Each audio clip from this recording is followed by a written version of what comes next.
Hello, Dripple. Welcome at Deliverect. The stars are upstairs. Please follow me. Welcome at our office. And the first impression you get here is our long bar.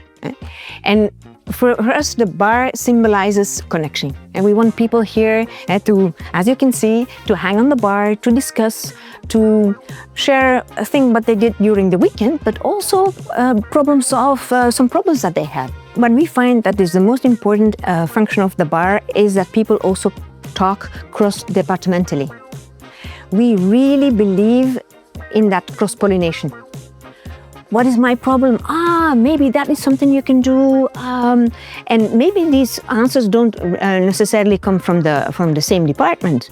The cross-pollination is super important. That is often realized at the bar.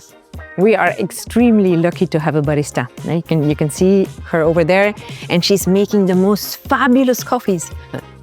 And of course, not every startup has the budget for a barista, but you don't actually really need it. It's a nice to have, it's not a must have.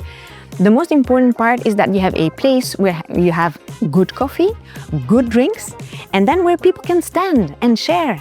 So you would think that my favorite spot is the bar, but it's not. My favorite spot is the Auditorium, because this is also a spot for gathering.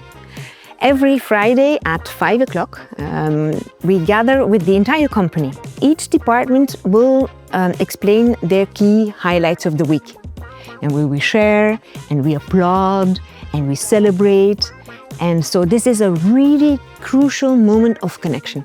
I really believe in what I call serious pleasure. You do workshops that are fun, but they're dealing with a very serious topics. And they also take place here. Getting people back at the office is not easy. And I personally also think that we will never go back to 5 days in the office. I also don't think that is really necessary. Working at home has its advantages. You can be more concentrated. A Gallup study says that efficiency is not the problem, but social isolation is a problem. And that is why it's so important to have people back, I would say at least ideally 3, 4 days in the week here. Because then they can exchange, there's the social connection, there is the problem solving, the cross-pollination as we talked earlier.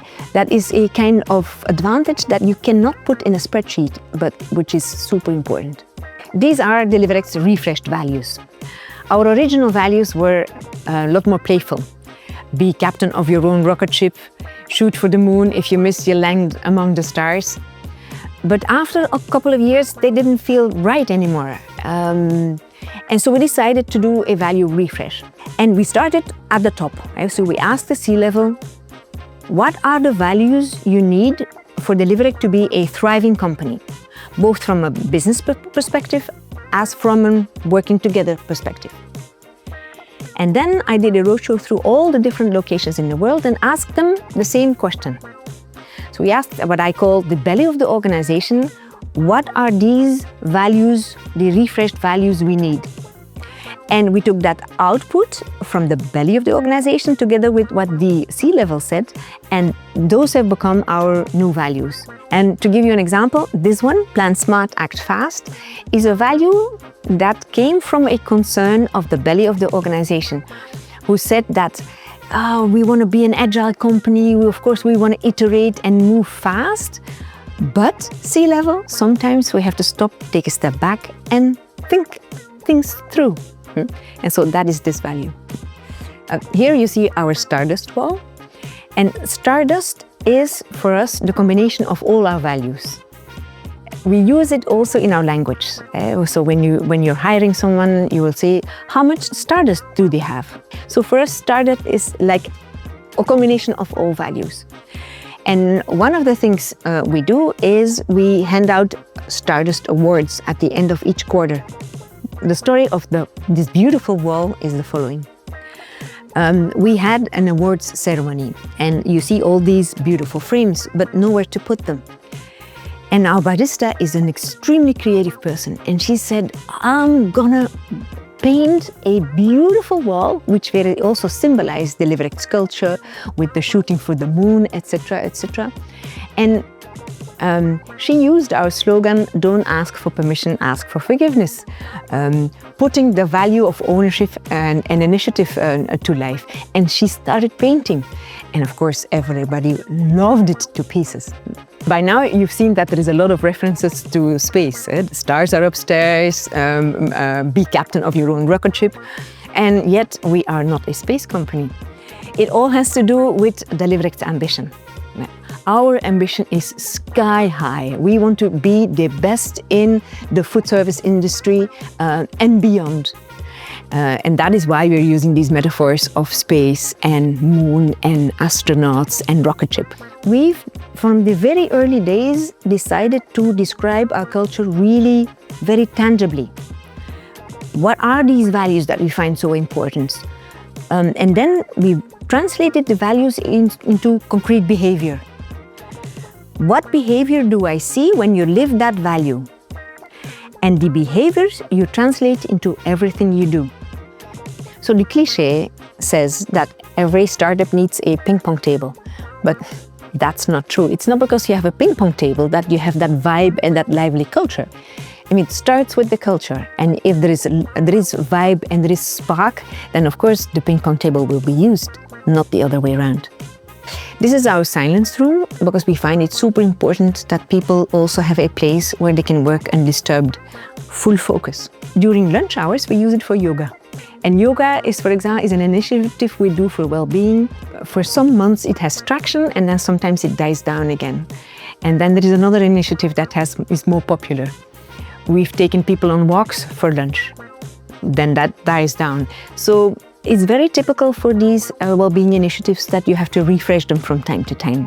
They work for a while, and then you have to change. And maybe a couple of years later, pick them back up. I think health and well-being is a joint responsibility between the company and the employee. And of course, as a company, you have to offer options. And you have to make sure that healthy food is available. But you can't force people. I mean, people have to have their own discipline to grab for the healthy option instead of the unhealthy biscuit. They have to go for a break from time to time and not work 5 hours in a row. I think as a company you can nudge and you can stimulate and you can offer, but it's for the employee to take it and to also actively adopt it in their daily life. So we have offered breathing courses some time ago to learn how people through breathing could lower their stress and have more focus. And you know, with courses, I mean, a course is just a course, but the real work starts afterwards when you adopt it in your life. And that is the employee's responsibility. I'm against clean desk policy because I think that when you have things at the desk, they can also stimulate you in your thinking. What's here? Like a whole lot of Lego. Who knows what creative ideas this person can have had through watching the Lego, making associations. See that elephant here? That is a visual that reminds us to address the elephant in the room. And for people to be open with each other and give each other candid feedback. Respectful, but candid. And the visual reminds them of it. The design of this office was, of course, a huge investment. And not every startup or scale-up has that budget. And I also think it's not really necessary. What I did with other startups is we went to the thrift shop and we acquired some furniture there. It made it very funky.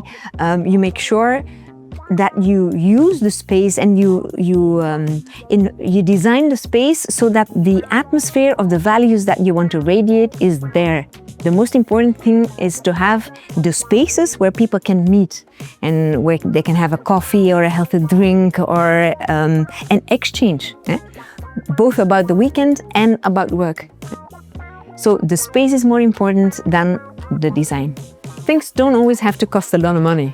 Instead of a really funky, expensive party, we decided for our mid-year this year to organize the party here at the rooftop, using the barbecue and giving water guns to everyone and having a big water fight. And it was one of the most amazing parties of the year.